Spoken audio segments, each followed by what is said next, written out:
అపోస్తల కార్యములు 2వ అధ్యాయము 44, 45, 45. విశ్వసించిన వారందరూ ఏకముగా కూడి తమకు కలిగినదంతయు సమిష్టిగా ఉంచుకునిరి. ఇదియుగాక వారు తమ చర స్థిరాస్తులను అమ్మి అందరికీ వారి వారి అక్కర కొలది పంచిపెట్టిరి. అపోస్తల కార్యములు 2వ అధ్యాయము 44, 45 వచనాలు. అలాగే అపోస్తల కార్యములు 4వ అధ్యాయము 32వ వచనము. విశ్వసించిన వారందరూ ఏక హృదయమును ఏకాత్మయు గలవారై ఉండిరి. ఎవడునూ తనకు కలిగిన వాటిలో ఏదియు తనదని అనుకొనలేదు. వారికి కలిగినదంతయు వారికి సమిష్టిగా ఉండెను. అలాగే 36వ వచనం, 35వ వచనం చూడండి. వారు ప్రతి వానికి వాని వాని అక్కర కొలది పంచిపెట్టిరి గనుక వారిలో ఎవరికి కొదవలేకపోయెను.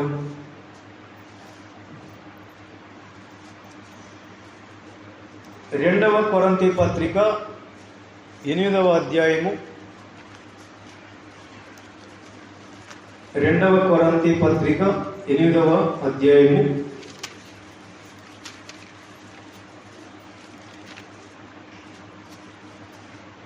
14, 15 వచనాలలో హెచ్చుగా కూర్చుకునే వానికి ఎక్కువ మిగలలేదనియు, తక్కువగా కూర్చుకునే వానికి తక్కువ కాలేదనియు వ్రాయబడిన ప్రకారం అందరికీ సమానముగా ఉండు నిమిత్తము ప్రస్తుతమందు మీ సమృద్ధి వారి అక్కరకును, మరి ఒకప్పుడు వారి సమృద్ధి మీ అక్కరకును సహాయమై ఉండవలనని ఈలాగు చెప్పుచున్నాను.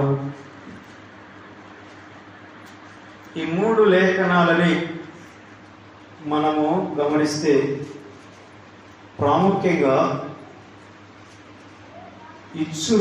ఇచ్చుటకు జీవించు,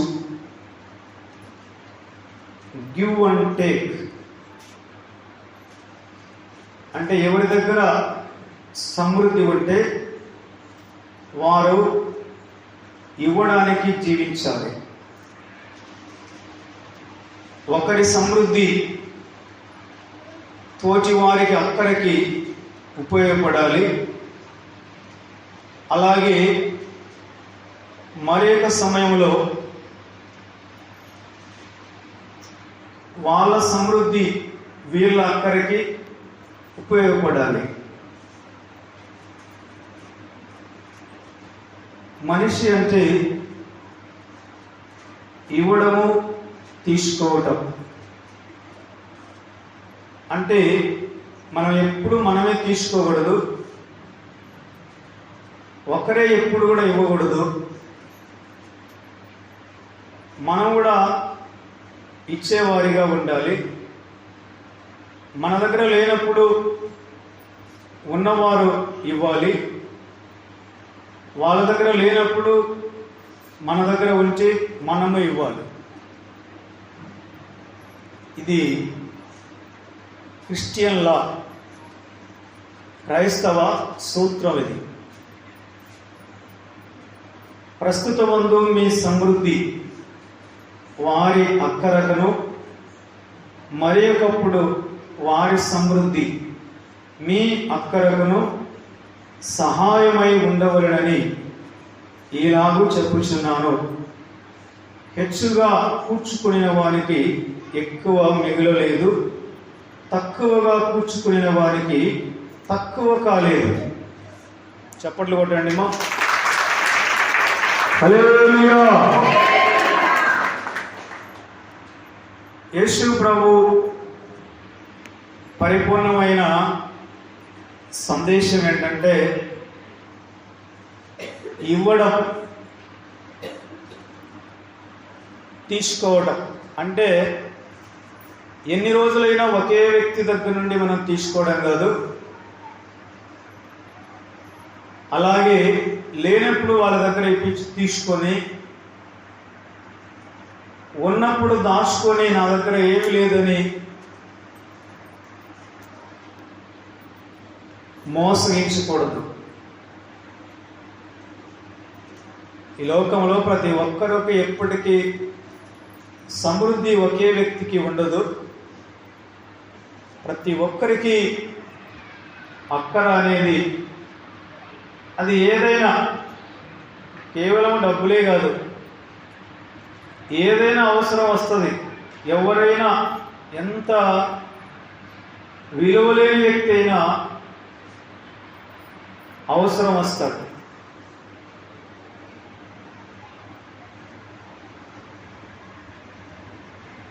ప్రాముఖ్యంగా ఈ లోకంలో బ్రతకడానికి, ఏదైనా అక్కరలు తీరడానికి డబ్బులు చాలా అవసరం. క్రైస్తవ్యంలో ఉన్న మాధుర్యమైన వ్యక్తిత్వం ఏంటంటే, అక్కరలో ఉన్న వారికి ఇస్తారు కానీ తిరిగి వాళ్ళ దగ్గర నుండి వాళ్ళని నీకు ఇచ్చాను కదా నేను,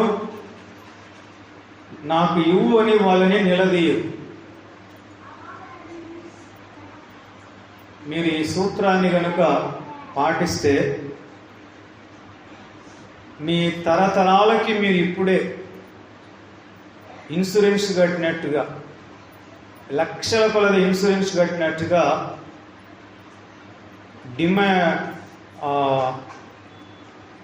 బ్యాంకులో కూడబెట్టినట్టుగా మీరు గమనించాలి. బ్యాంకులో లక్షలు కూడబెట్టినా కూడా మీ తరాలకి ఆశీర్వాదాన్ని మీరు ఇవ్వలేరు. కానీ మీకు సమృద్ధిగా ఉన్నప్పుడు, అక్కరలో ఉన్నవారు మీకు ఎదురైనప్పుడు, మీ దగ్గర వాళ్ళకి ఇవ్వడానికి సామర్థ్యం ఉన్నా కూడా మీరు బొంకుతే, తప్పించుకొని తిరిగితే, అప్పుడు ఏమి మీరు వారికి మీ గుప్పిలు విప్పకపోతే నిజంగా రాబోయే తరానికి మీరు ఆశీర్వాదాన్ని కూడబెట్టలేదు. 100 కోట్లు కూడబెడితే ఎవరికి ఇవ్వకుండా అక్కరలో ఉన్న వారికి, ఆ పుట్టినవాడు విచ్చలవిడిగా తిరిగేవాడైతే, ఆ 100 కోట్లు నువ్వు తిని తినక కూడబెడితే ఆ 100 కోట్లనే ఆడు దుంపనాశనం చేస్తాడు. కూడబెట్టి ఏమి లాభం? పాష్ పనులోడు సంపాదిస్తే ఎవరు పోగొట్టినారంట? బంగారు పనులోడు పోగొట్టినాడంట. వడ్డీ చేతను, దుర్లాభం చేతను ఆస్తి కూర్చుకునేవారు వాళ్ళల్లోనే వాళ్ళ మనవడో ఎవడో ఒకడు పుడతాడు, మహా శాస్త్రుడు పుడతాడు, చండ శాస్త్రుడు. వాళ్ళబ్బా తిని తినక రూక కూడబెట్టి ఎగబెడితే వాళ్ళ వంశంలోనే ఒకడు నాశనకరుడు పుడతాడు.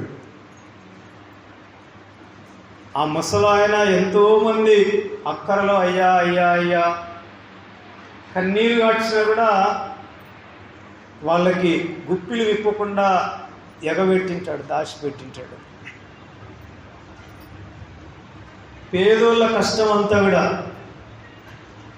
వడ్డీల మీద వడ్డీలు రాసి, రకరకాలుగా అధిక వడ్డీలు రాసి ఎంతోమంది కన్నీటికి కారణమైంటారు. ఎంతోమంది నిద్రలేని రాత్రులు గడిపిన పరిస్థితుల్లో ఉంటారు. బాగుందిలే బాగా కూడబెట్టుకున్నాములే అనుకుంటారు, కానీ ఎన్ని ఏళ్ళు కూడబెట్టి 50 ఏళ్ళు కూడబెట్టింది పట్టు అని 5 నెలల్లో శుభ్ర కళ్యాణం అవుతుంది, బూర్దిగా మారిపోతుంది.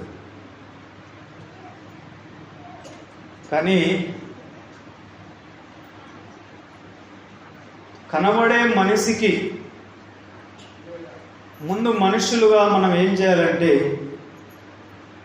ఎవరో పక్క వాళ్ళకి మీకు ఇచ్చేంత దారాళం లేకపోతే కనీసము మీ అమ్మ తరపు వాళ్ళైనా మీ నాన్న తరపు వాళ్ళైనా రక్త సంబంధికులు ఉంటారు కదా, వాళ్ళలో ఎవరైనా అక్కరలో ఉంటే వాళ్ళకి మీకు ఉన్న సమృద్ధి కొలది వాళ్ళకి మీరు అప్పుడప్పుడు గుప్పిలు విప్పుతూ ఉండండి. ఎవరికో కొత్త వాళ్ళకి కాదు, ముందు ఇక్కడ అమ్మ తరపు వాళ్ళకి నాన్న తరపు వాళ్ళకి ఇబ్బంది పడే వాళ్ళు ఎవరైనా ఉంటే వాళ్ళకి మాట సాయం కానీ డబ్బు సాయం కానీ చేయడానికి ఎప్పుడు ముందుండాలి, ఇవ్వడమే ఉండాలి. కానీ వాళ్ళ నుండి ఏమీ ఆశించకూడదు.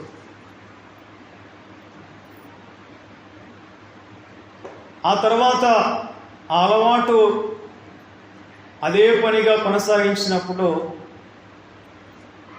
కొత్త వాళ్ళు కూడా నీకు ఎదురైనప్పుడు వాళ్ళ మీద కనికరం వస్తుంది. ఇప్పుడు హోసన్న మినిస్ట్రీలో అబ్రాహ్మణ్ అనే దానికి ప్రెసిడెంట్ ఆయన. తను ఒకసారి ఒక సాక్ష్యం చెప్తుంటే నేను విన్నాను. వాళ్ళ అమ్మ ఎవరన్నా రానివ్వండి, పక్కింటోళ్ళు వాళ్ళు అక్క కూర ఉందా అంటే ఆమె పోయి వేయదంట. అదో అక్కడ ఉంది, నీకు కావాల్సిన కాడ వేసుకొని బొమ్మ అంటదంట. అబ్రాహ్మ అన్న వాళ్ళ అమ్మ, నీకెంత కావాలో వేసుకొని బొమ్మ. అక్క చక్కెర ఉందా, అదో ఆ డబ్బాలో ఉంది, నీకెంత కావాలో తీసుకొని పో అంట. ఈమె దగ్గరికి పోయి పిసినారిగా వేయడం, ఆమె వేయదు, అసలు వేయదంట. ఆమె మీరే తీసుకొని పోండి, అదో అక్కడ అందరికీ ఫ్రీ. ఎవరైనా వస్తే అలాంటి కావాలని ఉంటే వాళ్ళనే మీరే తీసుకుని పోండి అంటుందంట. జనాలు అనుకుంటారు ఆమెకి ఏమైనా తిక్కన, ఏందామె కుటుంబాన్ని బాగుపరిచాము కదే, ఎవరన్నా అట్లా చేసుకుంటారా అని అందరూ పాపం ఆమెను తిక్కామనుకునేవాళ్ళు. కానీ ఈ రోజున చూస్తే ఆమె ప్రజలకి ఇచ్చిన సహాయం దేవుడు చూసి ఆమె కడుపున పుట్టిన కుమారుణ్ణి ఒక పెద్ద సంఘానికి అధినేతగా నియమించినాడు. మీరు ఇప్పుడు ఇవ్వడానికి మీరు జీవిస్తే మీరు మీ పిల్లలకి సమృద్ధిగా కూడబెడుతున్నారని మీరు మరచిపోవద్దు. భార్య ఇస్తుంటే భర్త అరుస్తాడు, ఏమయ్యా మేము అడుక్కోపోవాలన్నా, ఇంకా బిచ్చం ఎత్తుకోవాలన్నా, చెప్పెత్తుకొని అడుక్కోవాలన్నా, ఇట్లా ఇస్తే పిల్లలు ఏమైపోవాలి, అడుక్కోవాలన్నా అంటుంటారు. ఇవ్వడము అనేది దేవుని భాషలో పొలంలో విత్తనాలు వేసినట్టు. ఇయ్యకుండా చెడిపోయిన వాళ్ళు, దివ్యాల తీసిన వాళ్ళు చాలామంది ఉన్నారు. కానీ తోటి మనిషికి కానీ అలాగే దేవుని పరిచర్యకు కానీ ఇచ్చి చెడిపోయిన వాళ్ళు ఏ ఒక్కరు కూడా లేరు. ఆమేన్, ఆమేన్, హల్లెలూయా. జీవితం అంటే ఇవ్వడమే తెలుసు, కానీ మళ్ళీ వాళ్ళని నిలదీయకూడదు. అలాగే ఎప్పుడూ మనం ఇప్పించుకోకూడదు. మనం కూడా మన దగ్గర సమృద్ధిగా ఉంటే మనకి ఇచ్చిన వాళ్ళని గుర్తుపెట్టుకొని వాళ్ళకి ఏమైనా అవసరతలో ఉంటే వాళ్ళని అదే పనిగా వాళ్ళని కనుక్కోవాలి. పౌలు గారు ఒక చక్కటి సూత్రాన్ని, ఆత్మీయ సూత్రాన్ని ఇక్కడ రాశాడు. పాత నిబంధన లేఖనాన్ని తీసుకొని వచ్చి ఇక్కడ పెట్టి, అరణ్యంలో ఉన్న సంఘం అక్కడ మోషే గారు పాస్టర్గా ఉండినప్పుడు పొద్దున్నే మంచు కురుస్తుంది వారి గుడారాల చుట్టూ. ఆ మంచులో మన్నా అంటే కొత్తిమీర గింజల్లాగా ఆకాశము నుండి ధాన్యము కురుస్తుంది.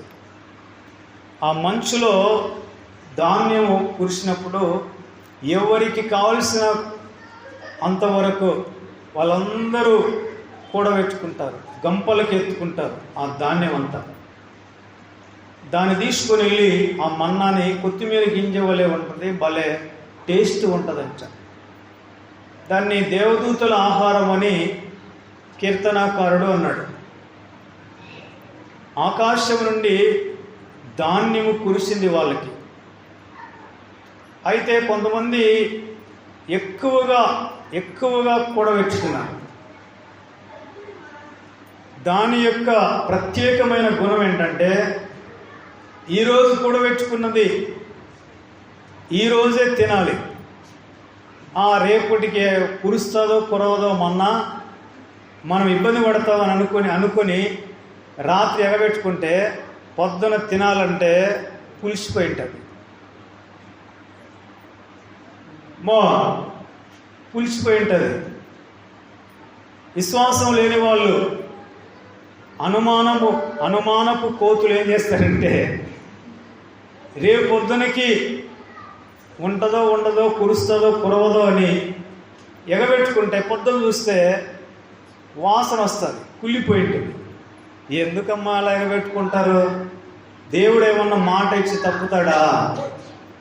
40 సంవత్సరాలు ఇట్టునే పుల్ల అటు వేయకుండా 40 లక్షల మందిని కూర్చోబెట్టి సాకినాడు.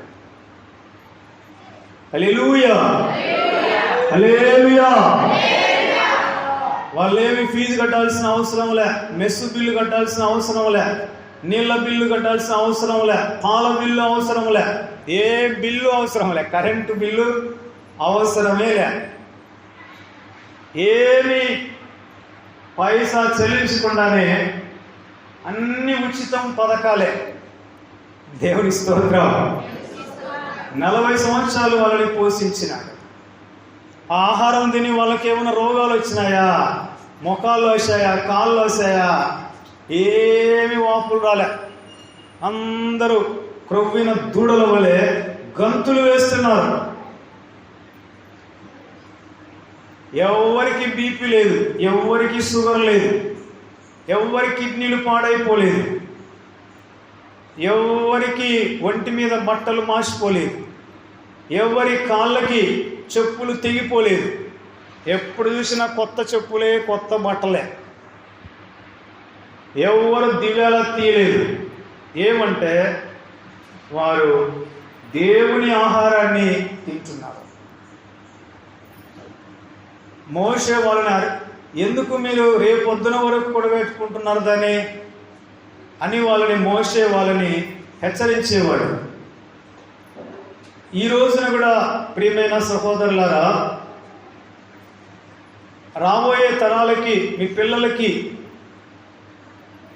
చాలామంది వాళ్ళు ఆ పాప పుట్టినప్పుడే ఆ పాప పేరు మీద 1 లక్ష రూపాయలు వాళ్ళ అబ్బా బ్యాంకులో వేస్తాడు.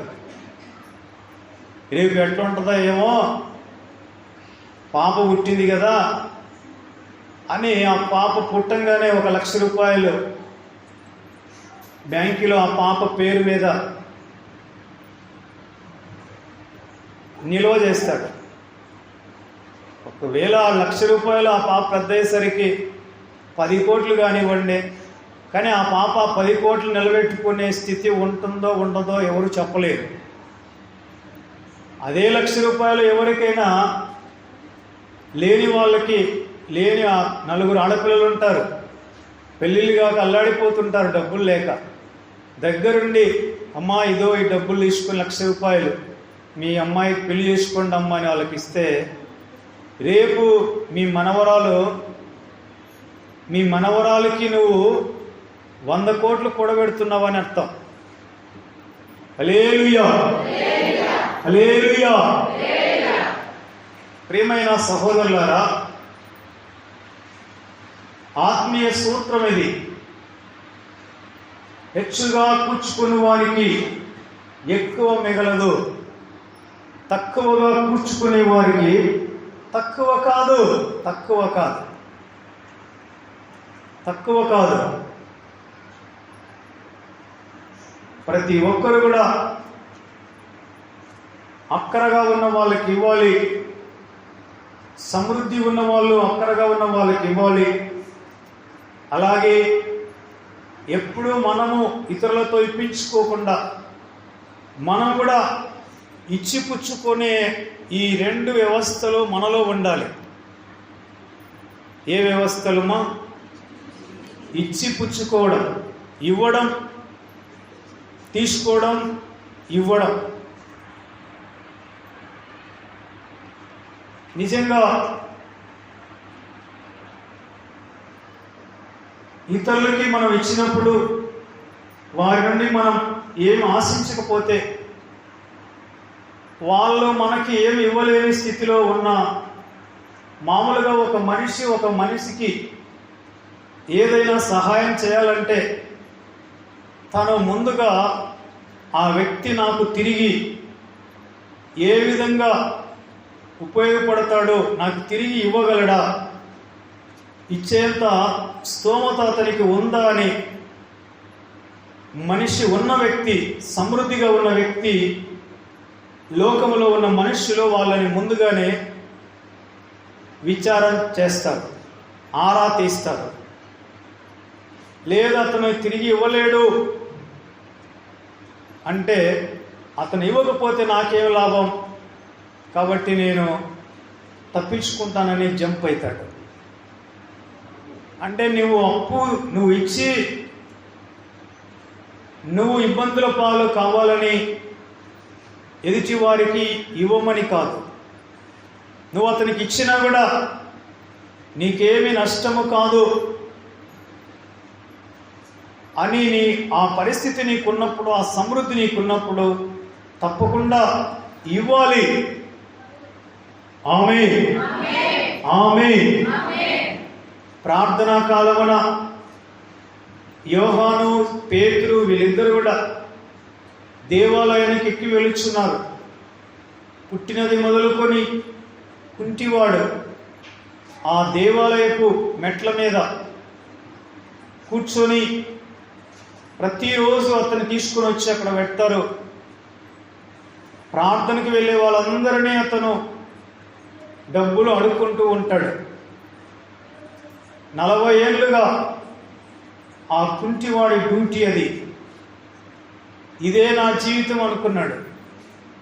మొత్తానికి ఎంతో మందిని చూసినాడు. 40 ఏళ్ళుగా ఓపికగా అడుక్కుంటున్నాడు. ఒకవేళ యేసు ప్రభు కూడా ఆ వ్యక్తిని చూసింటాడు.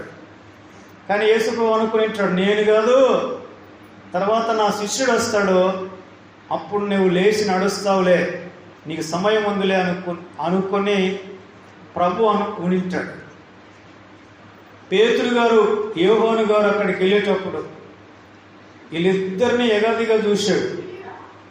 వీళ్ళిద్దరు ఏదో బాగా కొత్త అంగీలు వేసుకున్నారు, బాగా తలక్కుమంటున్నారు, దొరలేమో వీళ్ళిద్దరు, కువైట్ దొరలేమో, నాకు ఎక్కువ దొరుకుతుందని ఆ కుంచె అతను వాళ్ళిద్దరిని అదే పనిగా చూశాడు. పేతురు అన్నాడు, మా దగ్గర వెండి బంగారాలు లేవునైనా, మా దగ్గర ఏమైతే ఉందో అదే నీకు ఇస్తున్నా. వాళ్ళ దగ్గర ఏమి లేవంటమ్మా, లేనిది ఎవరు ఇవ్వమని, దేవుడు కూడా ఇవ్వమన్నాడు. మీ ఇంట్లో కూర లేదు, మా ఇంట్లో లేదమ్మా, సరే పక్కించామో నీకు బాగా పరిచయం అయితే, ఒకవేళ ఆమె ఏమనుకోకుండా వ్యక్తి అయితే వెళ్ళి తీసుకొని వచ్చి ఆమెకి ఇవ్వడంలో తప్పు లేదు. ఆమె సరైన వ్యక్తి కాకపోతే వాళ్ళ ఇంటికి వెళ్ళి ఆమె చేత అనిపించుకోవాల్సిన అవసరం లేదు. కనుక ప్రియమైన సహోదరులారా, మా దగ్గర ఏమైతే ఉందో అదే నీకు ఇచ్చుచున్నాము అని చెప్పి పేతురు గారు ప్రార్థన చేశాడు. నజరేయుడైన యేసుక్రీస్తు నామమున లేచి నడువు అన్నాడు. ఎంతసేపు అడుక్కుంటావురా తిక్కలోడా? 40 ఏళ్ళు అడుక్కుంటున్నావు, ఇంకా నీకు సిగ్గు రాలేదా? లే, రైజ్ అప్ అండ్ వాక్. ఆ మనిషికి లోపల పటపటమంటున్నాయి, ఎముకలన్నీ ఇరిగిపోతున్నాయి. ఈ మనుషులు ఏం చేశారో, నన్ను నా ఎముకలన్నీ ఇరగొడుతున్నారని ఆడు కేకలేస్తున్నాడు. 3 నిమిషాల కల్లా మనిషి చక్కగా నిలబడ్డాడు.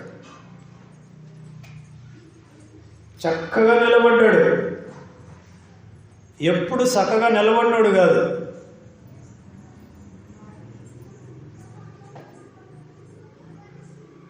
ఎన్నో రోజులుగా ఘాటిన బరిని కట్టేస్తే ఒక్కసారి దాన్ని తలుగు ఇప్పితే చూడండి, దాని కథ ఊరంతా తిరిగి వస్తుంది. ఎందుకంటే ఎప్పుడు అది తిరగలేదు కదా, చిన్నగా పోదు. అసలు ఎదురుగా స్కూటర్ వస్తుందా, కారు వస్తుందా కూడా తెలియదు దానికి. పోయింది, తగిలింది, నేను తగులుకుంటా పోతుంది. ఈ కుంటివాడు కూడా ఎప్పుడు నిలబడుకున్నవాడు కాదు. వీళ్ళు చూస్తూ ఉండగానే తాపులు కోతి మాదిరి గంతులు వేసుకుంటా ఎగురుకుంటా పోయి మందిరంలో పడ్డాడు. దేవుని స్తుతించాడు. చూడండి, అంటే ఆ దైవజనుల దగ్గర ఏమైతే ఉందో విలువైన అభిషేకం ఆ కుంటివాడికి నడకను కలుగచేసింది. ఇంత ఒక మూట తెచ్చి వెండి బంగారాలు కుంటోడికి ఇస్తే కాళ్ళు బాగా అవుతాయమ్మా. ఎంత విలువైనది, ఎవరో చేయలేనిది ఆ దైవజనులు ఇచ్చారో చూడండి. అలాగే ఈ లోకంలో సాధ్యమైనంత వరకు మీకున్నదే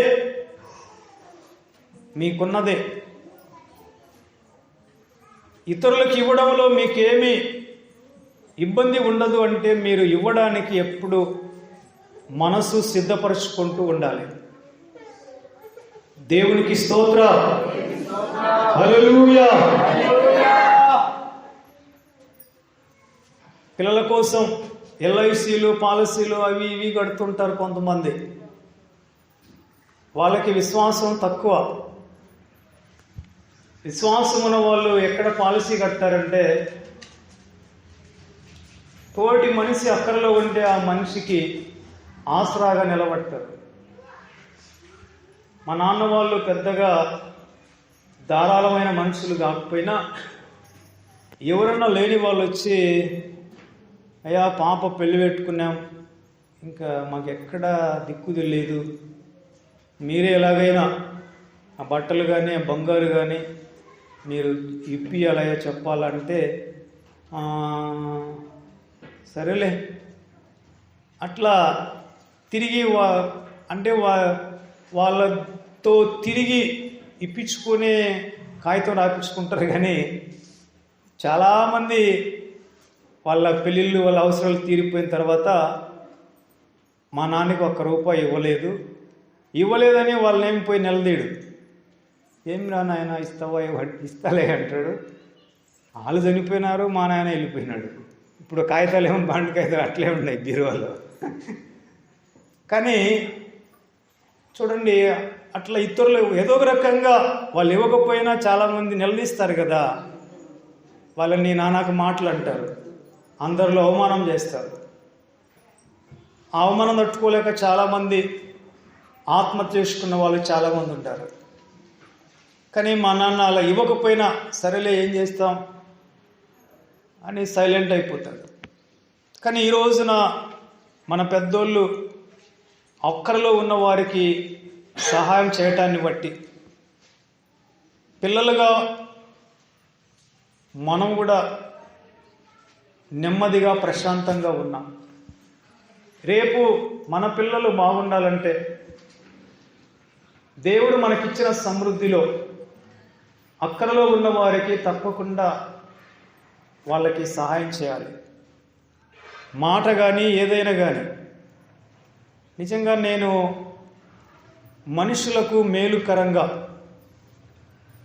మనుషులకి వాళ్ళ అక్కరలో ఉపయోగపడే వాళ్ళని చూస్తే నాకు చాలా సంతోషం అనిపిస్తుంది. ప్రతి మనిషి కూడా అలాగా ఇతరులకి అంటే వాళ్ళ అక్కర, వాళ్ళ సమస్యను వాళ్ళకై వాళ్ళు పరిష్కరించుకునేంత పరిస్థితి వాళ్ళ దగ్గర ఉండదు. ఉన్న వాళ్ళు ఏం చేయాలంటే అటువంటి వాళ్ళకి ఆసరాగా నిలబడాలి. ఆమేన్, ఆమేన్. ఏ రూపంలోనైనా ప్రతి మనిషి కూడా ఎదుటి వారి మేలు కోసమై జీవించాలి, బ్రతకాలి. సృష్టిలో ప్రతి ఒక్కటి కూడా ఇవ్వడానికి జీవిస్తూ ఉన్నాయి. చెట్లు చూడండి, మూగ చెట్లు మనకి నీడనిస్తున్నాయి, చక్కటి గాలినిస్తున్నాయి. మనం వాటికి ఏదో కొంచెం సంరక్షణ, మేకలు ఏవి తినకుండా కాపాడుకుంటే, నీళ్లు చక్కగా పడితే అవి మనకి ఎండాకాలంలో మంచి నీడనిస్తాయి, చల్లని గాలినిస్తాయి. అక్కడ 2 సీతాఫలం చెట్లు ఉన్నాయి. అవి 2 కూడా ఈసారి చెరొకటి సీతాఫలం కాయ కాసి చక్కగా చెట్టుకే మాగిన పండుని ఆ 2 కూడా నాకు ఇచ్చినాయి. నేనే వాటిని కనుక్కున్నాను. నిజంగా ఎంత టేస్ట్ ఉందో, నిజంగా చాలా మంచిగా అనిపించింది. ప్రియమైన సహోదరులారా, ఒక మానవుడు మాత్రమే స్వార్థంతో జీవిస్తున్నాడు. తన దగ్గర లేక కాదు, ఉంది, కనీసం వాళ్ళ అయినపోయిన వాళ్ళకి కూడా సహాయం చేయకుండా తప్పించుకొని తిరుగుతున్నాడు. కానీ ఇతరులకి ఇవ్వడం అంటే ఏంటో ప్రభువుని నమ్ముకున్న మనల్ని బట్టి వాళ్ళు నేర్చుకోవాలి. ఆమేన్, ఆమేన్, హల్లెలూయా, హల్లెలూయా. మనల్ని చూసి నేర్చుకోవాలి. చాలామంది అనుకుంటారు నీకు ఎంత వస్తుంది అని. మీరు అడగాల్సింది ఎంత వస్తుంది అని కాదు, నువ్వు ఎంత ఖర్చు పెడుతున్నావని అడగాలి. ఎంత వచ్చేది అది కాదు మన లెక్క. మనం ఎంత ఖర్చు పెడుతున్నాం,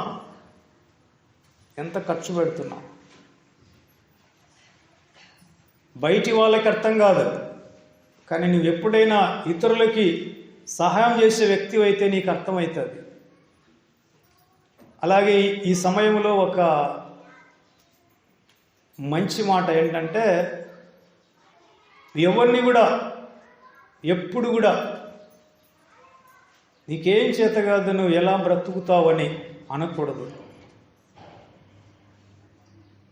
నువ్వు ఎలా జీవిస్తావని అనకూడదు.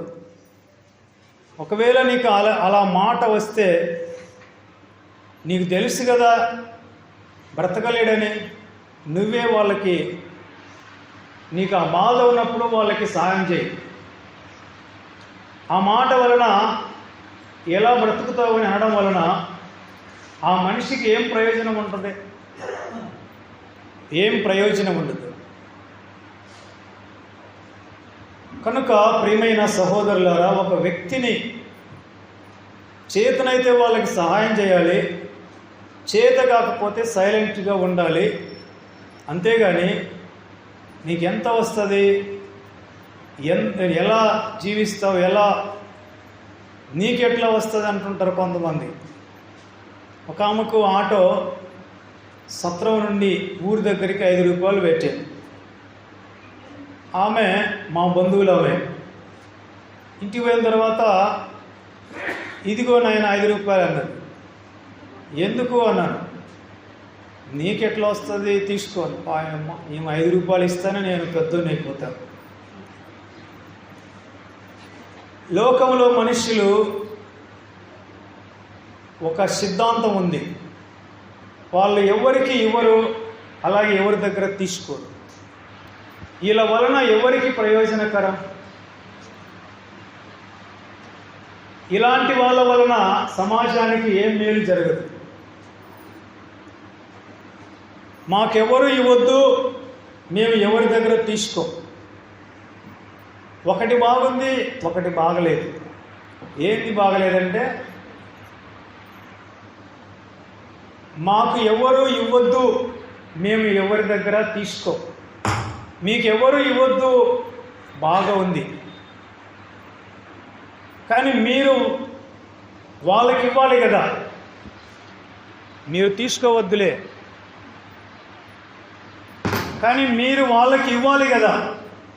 మాకెవరు ఇవ్వకపోయినా మా దగ్గర ఉంది దండిగా, మేము ఇస్తాము అనన్నా ఉండాలి కదా.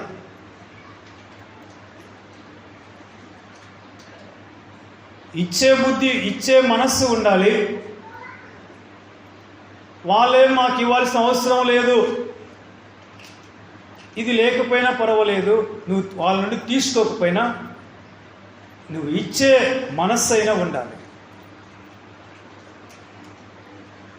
కనుక ప్రియమైన సహోదరులారా, మనం ఎంతగా ఇవ్వడంలో వృద్ధి చెందాలంటే, మన గవర్నమెంట్కే మనం సహాయం చేసే వాళ్ళంతగా మనం దీవించబడాలి. ఇప్పుడు మన రాష్ట్రంలో ఒక నెల పింఛన్ మనం ఇవ్వగలిగేంత స్థితికి మనం వెళ్ళాలి. హల్లెలూయా. ఒక నెల పింఛన్ సీఎం గారు నేను ఇస్తానండి అని ఇవ్వగలిగితే నీకు ఎక్కడైనా కూడా విలువ ఉంటుంది.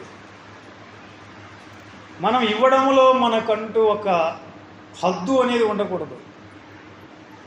సమృద్ధిలో ఎంతైనా కూడా మనం ఇవ్వాలి. ఇచ్చేవాళ్ళు ఎప్పుడైనా కూడా వాళ్ళకి దేవుడి దగ్గర, ప్రజల దగ్గర ఎప్పుడు విలువే ఉంటుంది.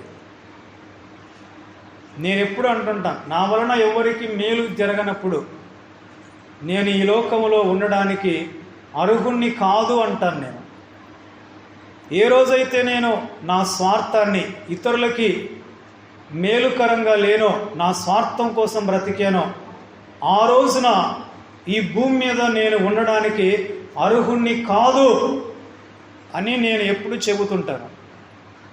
మనం బ్రతికినంత కాలం దేవునికి కానీ మనుషులకు కానీ మేలుకరంగా, ప్రయోజనకరంగా బ్రతకాలి. ఇది యేసు ప్రభు యొక్క సూత్రం. ఆమేన్, ఆమేన్. కనుక ప్రియమైన సహోదరులారా, ఈ రోజున మీరు తోటి వాళ్ళకి కానీ, అలాగే దేవుని పరిచర్య కానీ ఇచ్చేవారిగా మీరుంటే మీ తరతరాలకి మీరు ఇప్పుడే కూడబెడుతున్నారనే వాస్తవాన్ని మీరు మరచిపోవద్దు. మహారాజైన దావీదు అన్నాడు, నేను చిన్నప్పటి నుండి చూస్తున్నాను, ఇప్పుడు నాకు దరిదాపు 70 ఏళ్ళు దగ్గర పడుతున్నాయి. అయితే ఇన్నేళ్ళ నా సర్వీస్లో నీతిమంతులు కానీ, నీతిమంతులు అంటే నీతిమంతుడు వెనక తీయకుండా తోటి వారికి సహాయం చేస్తాడు. మొన్న ఇచ్చినాను కదా, మొన్న ఇచ్చాను కదా, ఇంకా ఇట్లా ఇస్తా పోతే నా ఇల్లు కొల్లెరైతుంది అనడు నీతిమంతుడు. యేసు ప్రభు దగ్గర కానుకలు వచ్చేవి. ఆ కానుక సంచి ఇస్కరియోతు యూదా మోసేవాడు. కానీ యూదా కానుక సంచిలో వేయబడిన డబ్బులంతా స్వాహా చేసేవాడు, మింగేవాడు, గొటక్కిన మింగేవాడు. ఏం లేదు ప్రభు, అయిపోయింది, అంతా అయిపోయింది, మన అయిపోయిందా, సరేలే యూదా, తప్పకుండా మన అవసరానికి వస్తుందని ప్రభు చెప్తాడు. మళ్ళీ రెడీగా వచ్చింటాడు. మళ్ళీ అయిపోయింది ప్రభు అంటాడు. నువ్వు ఎంతన్నా మింగు, సంచి ఏమి ఖాళీ కాదు, సంచి ఎప్పుడు ఫుల్గానే ఉంటుంది. చూడండి, యేసు ప్రభు దగ్గరే మింగేవాడు ఉన్నాడు. కానీ యేసు ప్రభు ఏమైనా ఎక్కడైనా అవసరాలకి ఇబ్బంది పడ్డామా? మింగేమని పెట్టుకున్నాడు పక్కలోనే, గొటకిని మింగుతాడు. అయిపోయింది ప్రభు అంటాడు. సరేలే అయితే మళ్ళీ మీ దగ్గర కూడా, మన దగ్గర కూడా నీ బంధువులు కానీ కుమారులు కానీ మింగేవాళ్ళు ఉంటారు. కానీ మనం ఇచ్చేవాళ్ళం అయితే అది ఊటలాగా ఉపుకుతూ ఉంటుంది. మింగే కొద్దీ ఇంకా ఎంత మింగితే అంత వెయ్యంతలు వస్తుంది. ఆమేన్, ఆమేన్. నువ్వు ఎంత మింగుతావు మింగు, సంచి మాత్రం ఎప్పుడు ఫుల్ అవుతుంది. ఏం కారణం అంటే ఇచ్చే గుణం ఉంది కనుక. బీదలకు దరిద్రులకు వెదజల్లి అభివృద్ధి పొందినాడు. వెదజల్లడం అంటే ధారాళంగా. హల్లెలూయా, హల్లెలూయా. నేను ఇంట్లో ఉంటే మా అమ్మ భయపడేది. ఎందుకంటే ఈడు ఇంట్లో ఉంటే ఎవరన్నా వచ్చి ఏదైనా అడిగితే ఉండి కూడా లేదంటే నాకు మానం పోతుంది. ఏమంటే ఎవరన్నా నేనున్నప్పుడు ఇంట్లోకి వచ్చి అడిగితే లేదు అని వాళ్ళు వెళ్తుంటే నేను వాళ్ళ ముఖం చూడలేను. ఉండి కూడా లేదంటే నేను అదే పనిగా తీసుకుని పోయి వాళ్ళ ఇంటికి అడిగి ఇస్తాను. అందుకు మా అమ్మకి భయం నేను ఇంట్లో ఉంటే. ఏమంటే చాలామంది ఇవ్వడానికి వాళ్ళకు ఆ ధైర్యం చేయలేరు. మనకెట్లా అంటారు, మనకు కూడా అవసరం కదా అంటారు. ఇవ్వడానికి ఎవరైనా చూడండి, సమాజంలో మేలు చేసే వాళ్ళు ఎప్పుడు కూడా, దావీదు గారు అన్నాడు, నీతిమంతులు, నేను 70 ఏళ్ళ సర్వీస్, నాకు నీతిమంతులు కానీ వాళ్ళ సంతానం కానీ భిక్షం ఎత్తుకోవడం, అడక్క తినడం ఈ కళ్ళతో నేను చూడలేదు అంటాడు. చప్పట్లు కొట్టండి. హల్లెలూయా, హల్లెలూయా. ఇచ్చేవాళ్ళు అడక తింటే ఇంకా శ్లోకం అయిపోతే తలకిందులు అయిపోతుంది. ఇంకా అసలు ఉండాల్సిన అవసరం లేదు. ఇచ్చేవాళ్ళు ఎప్పుడైనా కూడా వాళ్ళు ఉన్నంత వరకు, వాళ్ళున్న ప్రాంతాలు, వాళ్ళకు పరిచయమైన మనుషులు కలకలలాడుతుంటారు. ప్రతి ఒక్కరు కూడా ప్రభు లెక్కన, ప్రభు మనస్సు, ఇచ్చే మనస్సు. ఎప్పుడు కూడా మనం ఇవ్వడానికే సిద్ధంగా ఉండాలి. దేవుని స్తోత్రం, హల్లెలూయా. మన దగ్గర మేలు పొందిన వాళ్ళ గురించి మనం ఎప్పుడు వాళ్ళని నిలదీయకూడదు. అది వాళ్ళ పర్సెప్షన్, అది వాళ్ళ విషయం, వాళ్ళకి వదిలేయాలి. మనదేంటంటే మనకి ఇవ్వడమే తెలియాలి, కానీ తిరిగి వాళ్ళని నిలదీసే హక్కు మనకు లేదు. నిలదీసినామనుకో నీకు రావాల్సిన ఫలితం పోతుంది, దేవుడు నీకు ఇవ్వడు. ఎదుటి వాళ్ళు ఇవ్వలేని స్థితిలో ఉన్నప్పుడు మనం ఇస్తే, మనం ఇచ్చేది వాళ్ళకి కాదు, మనం దేవుడికి ఇస్తున్నాం. బీదలను కనికరించువాడు యెహోవాకు అప్పిచ్చువాడు. ఎవరికంటమ్మా? యెహోవాకు అప్పిచ్చువాడు. పేదలను పట్టుకొని బుద్ధి లేదు, సిగ్గు లేదు, మానం లేదు, సోంబేరిగా ఉంటావే, తింటావే, నిద్రపోతావే, పని చేయవే, అందుకే ఈ దరిద్రం అని వాళ్ళని తిట్టకూడదు. మా నువ్వు అట్లా ఎవరిని అనకూడదు. నీ చేతనైతే వాళ్ళకి సాయం చేయి. హల్లెలూయా, హల్లెలూయా. ఎవరిని అసలు వాళ్ళు మీ మధ్యలో ఉన్నారంటే నీకు పరీక్ష, నీ బుద్ధి ఎటువంటి తెలుసుకోవడానికి. వాళ్ళని అనడం అది పరిష్కారం కాదు. వాళ్ళకి ఇవ్వడమే పరిష్కారం. తర్వాత వాళ్ళు ఏమైపోతారో మనకు అవసరం లేదు. మనం ఇచ్చామా లేదా? ప్రభు చూడండి, మహా దుర్మార్గులు, నీచాతి నీచమైన వాళ్ళం, స్వార్థపూరితులం, పగ, కక్ష, ద్వేషం, మత్సరం, అపవిత్రత, సకలమైన దుర్నీతి కలిగిన మనందరి కోసం ప్రభు చూడండి కల్వరి శిలువలో తన ప్రాణాన్ని ధారపోసినాడు. ఏమయ్యా నువ్వేమి ఇస్తాండో, కానీ ఈ మనుషులు ఎటువంటి వాళ్ళో నీకు తెలియదా? ఎవరన్నా నువ్వు చేసిన దాన్ని గౌరవిస్తారా అని అంటే ఆయన అంటాడు, నాకు తెలియదయ్యా, నేను తండ్రి దగ్గర నుండి నా ప్రాణాన్ని ఇవ్వడానికి వచ్చాను, నేను ప్రాణం ఇచ్చానా లేదా అది నా లెక్క, తర్వాత వాళ్ళ ఇష్టం. నేను చేసినది నా మీద ఉన్న బాధ్యత నేను నెరవేర్చానా లేదా అనేది నా లెక్క అంటాడు. చూడండి, ఆయన ఎటువంటి ఆశించకుండానే తన ప్రాణాన్ని ధారపోసినాడు. ఈ రోజున ఎంతోమంది ఆయన చేసిన అర్పణ ద్వారా ఎంతోమందిని బాగుపడ్డాం. కనుక ప్రియమైన సహోదరులారా, ఇచ్చుటకు జీవించాలి. వేలు ఇవ్వద్దు, అంత పెద్ద మొత్తం మీరు ఇవ్వలేరు. కొత్తలో పక్కింటి ఆమెకి మీ రుచికరమైన కూర పెట్టండి, సంతృప్తిగా చిన్న రూపాయితో మొదలు పెట్టండి. ఇవ్వడంలో ఉండే ఆనందం ఏంటో మీకు తెలిస్తే మిమ్మల్ని ఎవరు కట్టేసినా మీరు ఇవ్వకుండా ఆపలేరు. నేను ఇప్పుడు అలవాటు కాదు నాకు ఇది, నాకు ఊహ వచ్చినప్పటి నుండి నేను ఇస్తూనే ఉన్నాను.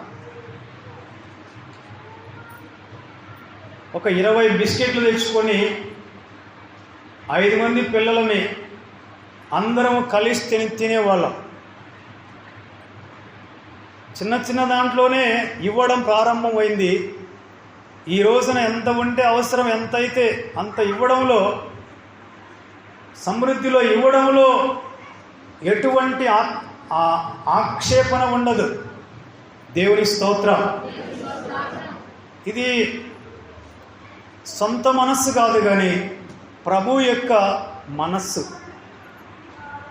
ప్రతి క్రైస్తవుడు ఇవ్వడానికి జీవిస్తే ఎంతోమంది ప్రశాంతంగా నిద్రపోతారు. ఎవరైనా ఒక మనిషి వచ్చి అక్కరలో అడిగితే ఆ సమయంలో నా దగ్గర లేకపోతే అది కూడా నాకు బాధే. అయ్యో అడిగారు, నేను ఇవ్వలేకపోయానే, నా దగ్గర లేకపోయానే అని నేను బాధపడతాను. కనీసం అడిగినప్పుడు నేను ఇవ్వలేకపోయాను, నా దగ్గర లేకపోయినా అనే బాధ అయినా మనకుండాలి. రేపు వాళ్ళు అడిగినప్పుడు మీ దగ్గర ఉంటుంది. ఇంకా నేనేం చెప్పలేను. ఇవ్వడానికి జీవించండి, ప్రభు దీవిస్తాడు. ప్రభు ఈ మాటలు దీవించిన ఆమేన్.